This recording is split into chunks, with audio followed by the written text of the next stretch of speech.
Hello guys, gals, and pals, I'm Kosal, your local dungeon master, and that's a title I wear with pride, to the extent where I make it a point to belittle my D&D players any chance I get. Because that's what a king would do. Kiss the hand, peasant. Unfortunately, the power of DM responsibility can be taken by just about anyone with too much time on their hands, including the people I hate the most, people that use Roll20.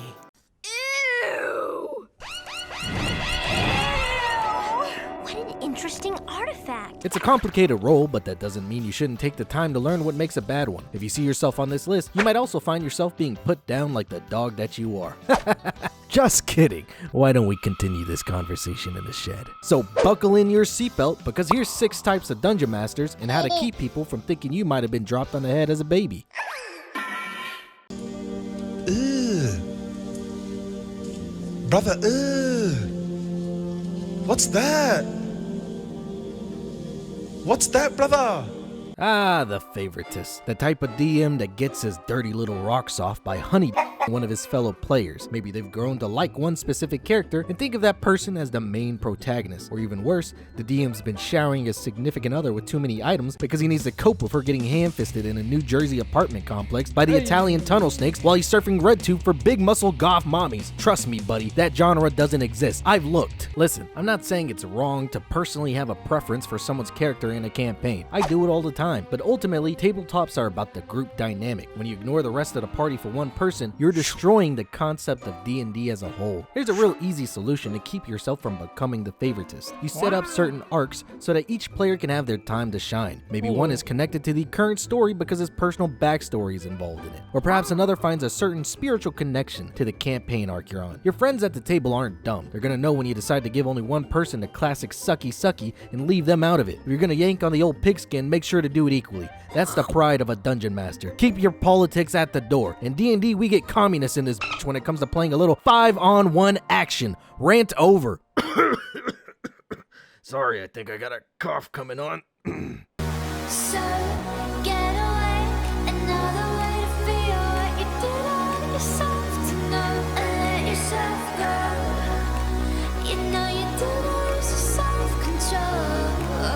This not the right way. Anime is the epitome of Japanese culture. The Western woman simply cannot compare to the elite, subservient nature of the cool-headed Japanese woman. Hey, what are you doing in here? Oh, God. Oh, no. Oh, that's pretty good. Ah! Now, I like anime as much as the next guy. Bleach was absolutely my shtick and still kinda is. I'm 61 years old, and you have some big motherfucking titties. In today's age, anime has gotten a lot more socially acceptable to like and consume. However, there's still a few caveats when it comes to incorporating them into certain things. The Japanese connoisseur has made it their goal to convert everything in their life to the Far Eastern triage. I'm not saying to not have anime elements in your campaign, but perhaps it's best to leave the big busted waifus and questionably aged younger sisters at the door, unless that's what your party wants, which at that point, perhaps there's another spectrum of other D&D YouTubers that could help you with that. I'm just saying that there's always a good balance of things. The problem with the weeb is that they're a little too into anime, and that goes for any kind of interest. You gotta have a tasteful amount of different things so that you can keep your party on their toes. Imagine having every other NPC in a medieval fantasy world that goes by the name Takeda Taiga Dragonlord and carry the katana of 1,000-folded Nippon steel. Actually, a Samurai Jack campaign would be pretty cool. Anime works because it sticks to its environment. It's hard to bring over those types of themes and cliches to a completely different genre. If you want to have anime stuff, just make sure it makes sense in the grand scheme of things. Keep up the energy. Don't half-ass it, but also don't cringe everyone out and take things too far. In the words of the wise prophets, My brother, thou art scaring the bitches away. Yo, Marcus, what happened? I was nothing major, and Anvil just fell on my head. And Anvil, bro, you all right? Marcus? Ambulance. the winner is a person that fails at everything in their life. So to compensate, they've taken it upon themselves to try and beat down their players into the ground. They want to win because their mother always told them they were special. But the moment they got to college, they realized they could only hold a 2.5 GPA because they're addicted to playing Minecraft with preteens on Discord. An absolute disgrace to the tabletop community. They want to understand what it's like to win and despise it when players come up with unique answers to their dog shit puzzles they found on Reddit. They take a me against them mentality, which I believe is an absolutely incorrect way to play D&D. And mind you, there is a difference between a DM creating difficult encounters and one that makes up BS to keep the fun down. A hard-hitting DM rewards those who create unique and intelligent decisions. The winner will suddenly push up his glasses like he's won the Death Note popularity contest as he reveals his totally perfectly planned 15 bum-rushing orcs for this specific scenario. In order to not find yourself in the position of the winner, you gotta realize and accept when your party's pulled a smart gotcha moment on you. Accept the humility in your life and all will be so much better. Pinpoint the differences when a player does something smart and when they're just tugging your chain. How I look at it is that I low-key want my party to succeed and beat my various encounters, but I also want to make them earn that badge of honor that a real hero deserves. Real simple stuff. Who'd have guessed? Oh, sorry. That cough's coming big.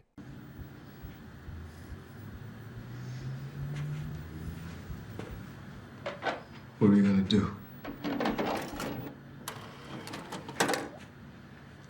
Told you. We're gonna hang out. We're gonna watch a movie. We're gonna take some pictures. I'm gonna pay you. Ugh. This type of DM is the biggest stinker of them all. The registered dungeon offender is the DM that always tries to incorporate something raunchy into their stinky little campaigns. Or even worse, their table has the first real-life gamer girl they want to impress, but ultimately fails because he looks like he has a mix of Habsburg and Yoda DNA. Ugly as shit you are. And no, I'm not talking about romance. I'm not even talking about your bard that wants to bang the gripply barmaid. I'm talking about the fellas that make 4chan look like a Mormon daycare. These are the people perusing Goldshire Inn on Moongar looking for dudes posing as girls, posing as wolf girls with gigantic red rocket. I'm getting off topic. Point is, nobody wants to be a part of your dirty little fantasies. I'm trying to roleplay the unbreakable human spirit in a fantasy world, not to help you fulfill your desires of being eaten by Alvin the Chipmunk. But I am here to help you with all your Dungeon and Dragon needs, so make sure to subscribe, like the video, comment, whatever the hell pushes out the channel. Send it to your mother and tell her daddy's coming back home, baby. And listen here, son. I don't have a whole lot of advice for you. The only thing the doctor prescribes is heartbreak and a little bit of self-reflection. If you don't realize why making every other NPC a 10-foot tiefling futanari is a little old, then maybe I foresee a lobotomy in your future. Just kidding.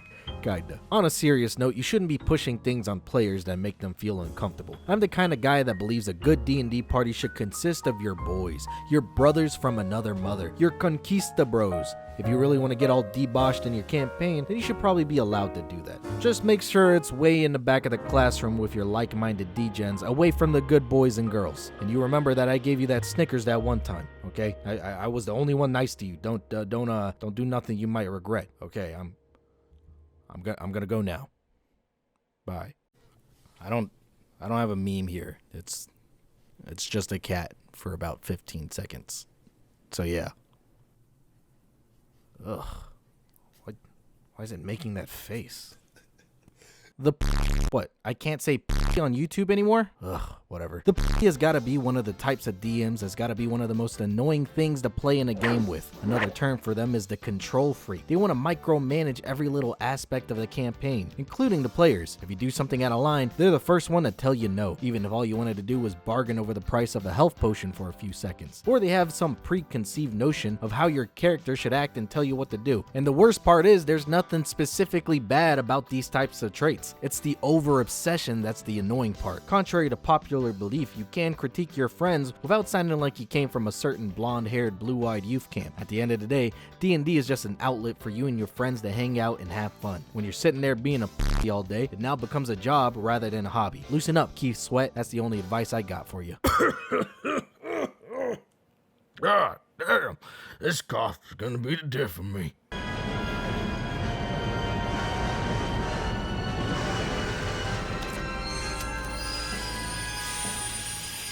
Railroading is misunderstood in my opinion. Well, maybe not misunderstood, you still suck if you do it. But I understand what it's like to craft an entire storyline and battle map just for your players to choose to talk to a homeless guy for 3 hours instead. The problem with railroading is that it comes from what is technically a good place. The DM wants to provide a good story for their players, but what they don't realize is that there's a difference between a good story and a good D&D campaign. As a DM, you gotta realize that you aren't writing the story itself. It's a collaboration between everyone at the table. You're just providing the structure and your players are creating branching pathways. And just because you gotta give up on your plans don't mean you can't reuse them in the future. Change up a few words and pictures here and there. And more importantly, it sometimes helps me not to overplan for things. Instead, I like to leave little story devices throughout the campaign that I can use to my advantage later. It really adds up to the cool story moments. Your players need to be in control of their choices. That doesn't mean to let them get too crazy now. Reel them in if they get a little distracted. But taking away that player urgency is a big no-no and makes them wonder if they should even bother trying to think of unique ideas to escape a situation. Do y'all hear a train?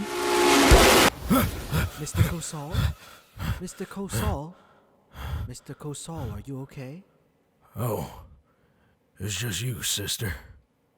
I see you had quite the nightmare. Something like that. Can I tell you something? I'm kicked, sister. Okay. Yeah, I had a TPK. I got it. Railroading a man to death for a few nat 20s. I lived a bad life, sister. We've all had bad sessions, Mr. Kosal. We've all railroaded before. But I know you. You don't know me. Forgive me, but that's the problem. You don't know you. What do you mean? Well, I don't know. When I sit in on one of your sessions, everyone's having fun and smiling. I had a bard. He's passed the torch. Took a trip to Europe. I had a barbarian that loved me and I threw that away. My druid died when I was a kid. And a fighter? Well, I watched him leave. And it weren't soon enough. My monk had a kid long ago. D&D is full of pain, but there's also love and beauty. What am I gonna do now? Be grateful that for the first time you can roleplay clearly. Sure. Perhaps you could apologize to them, realize the errors of your ways. DMing makes you really happy. Yeah. I still can't believe he rolled 3 nat 20s in a row. Often neither do I. Huh? But then I remember, I fudge dice sometimes too. And everything makes sense. You're too smart for me, sister. I guess I'm afraid. There is nothing to be afraid of, Mr. Kosal. Take a gamble that dice are random, and do a leap of faith. You never know what they might have in store for you. Huh. Maybe you're right, sister. Maybe you're right.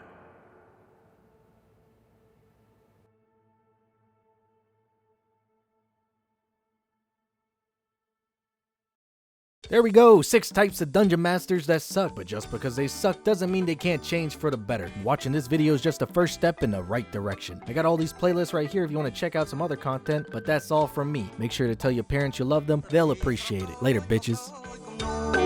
อยู่ในกูอ้ายแปดไตบ่โอนบานบ้องบอกหนึ่งทนอมใบมันอ้อยใส่ทั้งครั้งจันดา